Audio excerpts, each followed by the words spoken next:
레위기 1장을 통해서 우리는 거룩하신 하나님께 나아가는 길에 대해서 함께 살펴보았어요.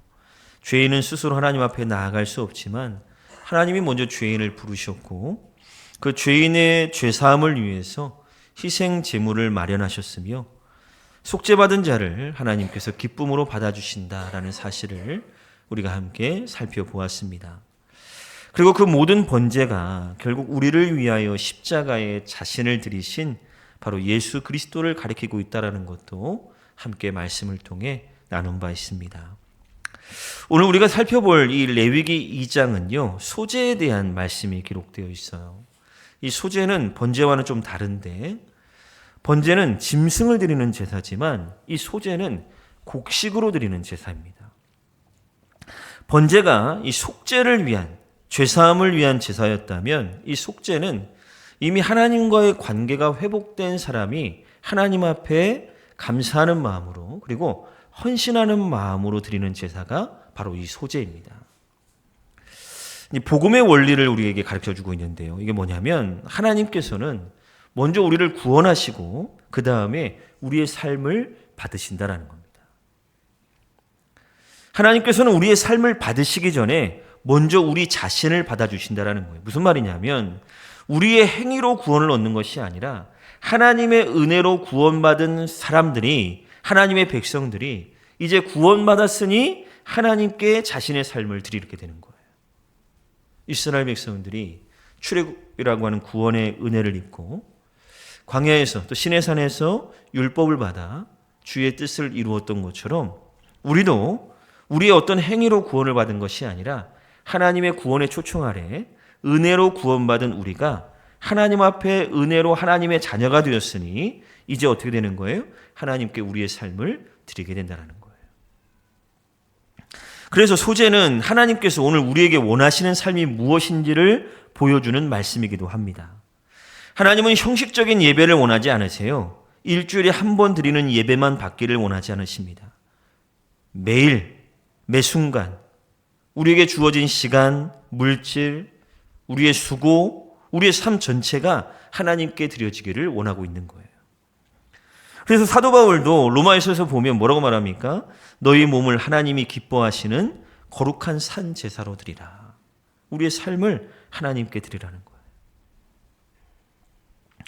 오늘 우리는 이 말씀을 함께 나누면서 구원받은 하나님의 백성들이 정말 하나님께서 기뻐하시는 삶을 어떻게 살아가야 되는지를 함께 배우기를 원합니다. 그래서 우리의 예배가 그냥 이 예배당에서 드려지는 일주일에 한 번 드려지는 그 예배로 끝나는 것이 아니라 우리의 삶 속에서 늘 이어져서 날마다 하나님께 감사하고 또 거룩한 삶을 살아가고 그렇게 우리의 삶 전체를 하나님께 기쁨으로 드리는 그런 참된 예배자들이 되기를 주의 이름으로 축원을 드립니다. 첫 번째로 하나님께서는 감사하는 삶을 받으신다라는 거예요. 자, 2절을 같이 한번 읽어볼까요? 2절 시작. 누구든지 다시 제가 누구든지부터 여기다 적어놔가지고 누구든지부터 한번 읽어보겠습니다. 시작. 누구든지 소제의 예물을 여호와께 드리려거든 고운 가루로 예물을 삼아 그 위에 기름을 붓고 또 그 위에 유황을 놓아. 아멘. 자, 여기서 가장 먼저 눈에 띄는 것이 소제에 피가 없다라는 거죠. 말씀드렸던 것처럼 번제에서는 분명히 흠없는 짐승이 죽고 피를 흘려야 됐어요. 그런데 소제에는 곡식, 밀가루, 기름, 유향 이런 것들을 드리게 됩니다. 그 이유는 소제는 죄를 용서받기 위해서 드리는 제사가 아니라 이미 하나님께 받아들여진 사람이 감사의 마음으로 드리는 제사이기 때문입니다. 다시 말하면 소제는 속죄를 위한 제사가 아니라 은혜에 대한 응답의 제사였기 때문이죠. 하나님께서는 먼저 번제를 말씀하시고 그 다음에 소제를 말씀하셨습니다. 먼저 죄의 문제가 해결되어야 하나님과의 관계가 회복되어야 그 다음에 자신의 삶을 드릴 수 있는 거예요. 그 다음에 하나님께 감사할 수 있는 거예요. 그 다음에 그 은혜를 고백할 수 있게 되는 것입니다. 우리는 감사했기 때문에 구원받은 게 아니에요. 우리가 헌신했기 때문에 하나님의 자녀가 된 것도 아닙니다. 하나님이 먼저 우리를 구원하셨기 때문에 감사한 것이고 하나님이 우리를 먼저 받아주셨기 때문에 우리의 삶도 하나님께 드릴 수 있는 거예요. 자, 그리고 본문을 보면 소제의 재료가 나옵니다. 고운 가루래요. 고운 가루. 가장 좋은 밀가루를 곱게 빻아서 하나님께 드리는 겁니다. 또한 그 위에 기름을 붓고 유향을 더했습니다. 이것은 단순히 지금 보기 좋게 하라는 뜻이 아니에요. 고운 아주 이쁜 가루에 거기다가 기름도 붓고 비싼 유향도 붓고 단순히 보기 좋게 만들어서 하나님 보시기에 좋았다 이런 게 아니라 하나님께 가장 좋은 것을 드리라는 거예요. 가장 귀한 것. 하나님께서는 남은 것을 원하지 않습니다. 가장 귀한 것을 드리는 마음을 원하시는 거예요. 생각해보면 우리가 하나님께 드릴 수 있는 가장 귀한 것은 무엇입니까? 돈이에요? 시간입니까? 아니에요. 우리 마음이에요. 감사하는 마음. 감사하는 마음이 없이 드리는 예배는 하나님께서 기뻐하지 않는 거예요. 감사 없이 하는 헌신은 오래 갈 수가 없어요. 감사 없이 하는 봉사는 결국 의무가 되고 맙니다. 그래서 부담으로 다가오는 거예요. 우리 교사 여러분 이번 주 성경학교가 시작이 됩니다. 보조교사로 이제 여기 있는 분들 거의 대부분이 다 섬기게 될 텐데 감사하십니까? 감사하셔야 돼요. 예. 감사 없는 헌신은 깊이가 없어요. 감사 없는 봉사는 즐겁지가 않아요. 우리의 입술에 늘 불평과 원망이 나올 수밖에 없는 거죠. 그런 예배를, 그런 삶을, 그런 봉사와 그런 헌신을 하나님께서 기뻐할 수 있겠습니까? 그렇지 않죠. 우리 부모들도 그렇잖아요. 자녀에게 뭔가 심부름을 시켰는데 투덜투덜대고 마지못해서 하면 시킨 사람도 기분이 별로 좋지 않아요. 그렇죠? 에이 하지 마. 그렇죠? 그럴 거면 하지 마. 하나님이 우리에게 명하신 일들을 우리가 즐거움으로 감사함으로 감당하지 못한다고 한다면 감사는 신앙의 가장 중요한 열매입니다. 십자가의 은혜를 아는 사람은 감사할 수밖에 없습니다. 하나님께서 나 같은 죄인을 용서하시고 하나님의 자녀 삼아 주셨다라는 사실을 아는 사람은 자신의 삶을 하나님께 드릴 수 있는 것을 손해라고 생각하지 않습니다. 오히려 감사와 기쁨으로 드리게 되는 것입니다. 성도 여러분, 우리는 무엇 때문에 예배하고 있습니까? 무엇을 위해 헌신하고 있습니까? 의무감 때문에 어쩔 수 없이 하고 있습니까? 아니면 그저 습관을 따라 나와서 그저 하나님 앞에 예배하고 헌신하는 그냥 모습, 모양만 보이고 있지는 않습니까? 하나님은 우리의 그런 행동보다 우리의 마음을 먼저 보십니다. 우리가 감사로 예배하고 있는지, 감사로 봉사하고 헌신하고 있는지. 그럼 어떻게 우리가 감사할 수 있어요? 십자가의 은혜를 날마다 기억해야 되는 거예요. 하나님께서 베풀어 주셨던 그 구원의 은혜를 잊지 말아야 되는 거예요. 그렇게 은혜를 기억하는 사람만이 감사함으로 자신의 삶을 드릴 수 있게 되는 것입니다. 하나님은 오늘도 감사의 삶을 기쁘게 받기를 원하십니다. 우리가 받은 은혜를 잊지 않는 성도들이 되기를 원하고 계십니다. 그렇게 예배도 봉사도 헌신도 감사에서 흘러나오기를 원하고 계십니다. 십자가의 은혜에 감격하여 우리의 삶 전체를 하나님께 기쁨으로 올려드리는 참된 예배자들이 되기를 간절히 축원을 드립니다. 자, 두 번째로 하나님께서는 거룩한 삶을 받으신다라는 거예요. 첫 번째는 감사하는 삶. 자, 두 번째는 거룩한 삶을 받으신다. 오늘 본문 11절 13절을 보면요. 하나님께서는 소제를 드릴 때 반드시 지켜야 될 두 가지를 말씀하고 있어요. 하나는 누룩과 꿀을 넣지 말라라는 거였어요. 그리고 또 하나는 소금을 반드시 넣어라 이거였어요. 자, 이것은 하나님께서 받으시는 삶이 어떤 삶인지를 가르쳐 주시는 영적인 의미가 담겨져 있는데요. 자, 먼저 하나님은 누룩을 넣지 말라고 했어요. 성경에서 누룩은 어떤 의미로 많이 소개가 되고 있죠? 죄와 부패의 영향력을 상징하고 있어요. 누룩은 처음에는 작아 보이지만 시간이 지나면 반죽 전체를 부풀게 합니다. 죄가 그렇다 이거예요. 죄가. 작은 죄가 방심하면 삶 전체를 무너뜨리는 거예요. 하나님은 거룩하신 분이시기에 죄와 타협하는 삶을 기뻐하지 않는 거예요. 자, 또한 꿀도 제단 위에 불살라 드리지 못하게 하셨어요. 자, 꿀은 달콤하지만 불에 태우면 쉽게 변질됩니다. 하나님은 순간의 감정이나 사람을 기쁘게 하는 신앙이 아니라 정말 변하지 않는 진실한 헌신을 원하고 있었던 거예요. 자, 반대로 하나님은 소재에 소금을 넣으라고 말하고 있어요. 13절에 보니까 내 하나님의 언약의 소금을 내 소재에 빼지 못할지니 라고 말합니다. 여기서 말하는 이 소금은 언약의 신실함, 하나님의 약속의 진실함과 신실함을 상징합니다. 자, 소금은 음식이 썩지 않도록 보존하는 역할을 하죠. 하나님은 자신의 약속에 있어서 신실하신 분이시다라는 것과 그렇기 때문에 하나님의 백성들도 하나님의 그 약속 안에서 변함없는 믿음과 그 믿음의 신실함을 드러내기를 원하고 있었던 거예요. 그렇게 하나님께서는 우리의 예배만 받으시는 분이 아니라 예배자의 삶도 함께 보신다라는 거예요. 예배당에서는 경건한 모습을 보이지만 세상 속에서는 죄와 타협하며 살아간다고 한다면 그것은 하나님이 기뻐하시는 예배가 될 수 없다라는 것입니다. 이것은 신약에서 말하는 성화의 삶과 동일한 의미입니다. 예수 그리스도의 피로 구원받은 성도가 이제 죄를 미워하고 거룩함을 추구하며 살아가야 되는 거예요. 구원을 얻기 위한 노력이 아니라 구원받은 하나님의 사람이기 때문에 하나님을 사랑하는 백성들이기 때문에 나타나야 될 열매가 바로 거룩이라는 거예요. 죄를 멀리하고 하나님과의 그 약속 앞에 신실함을 드러내는.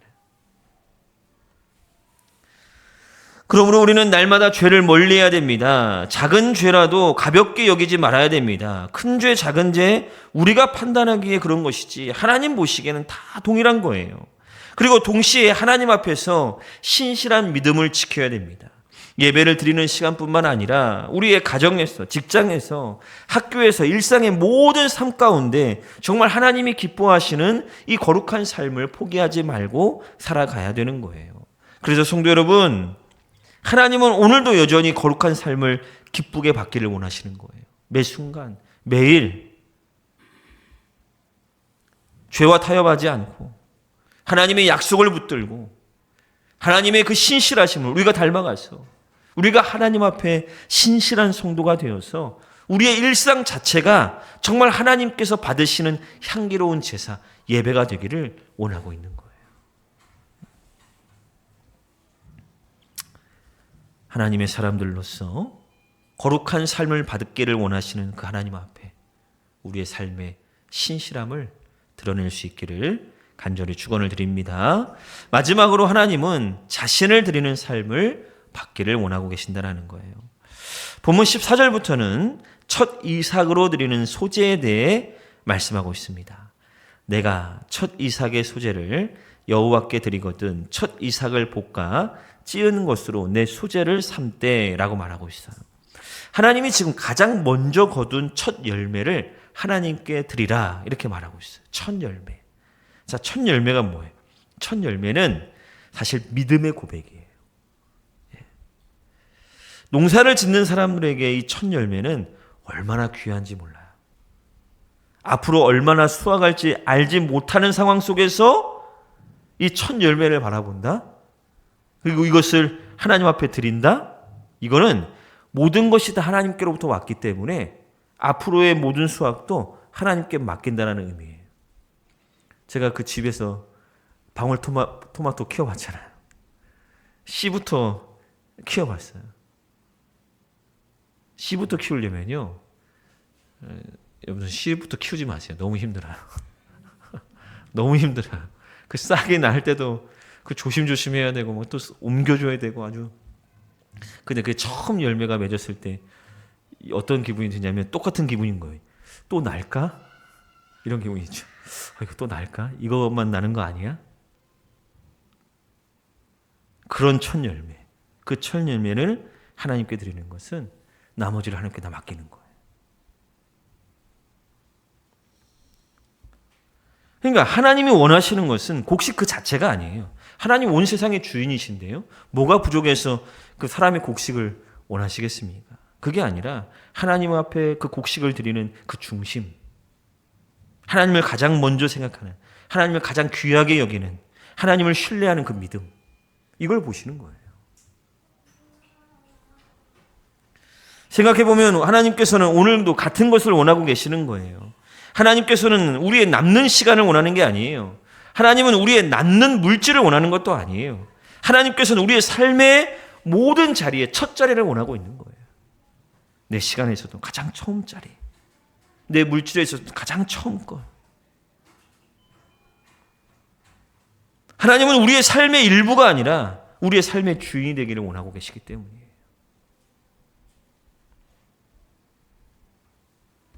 예수님이 우리를 위해 자신의 전부를 내어주셨어요.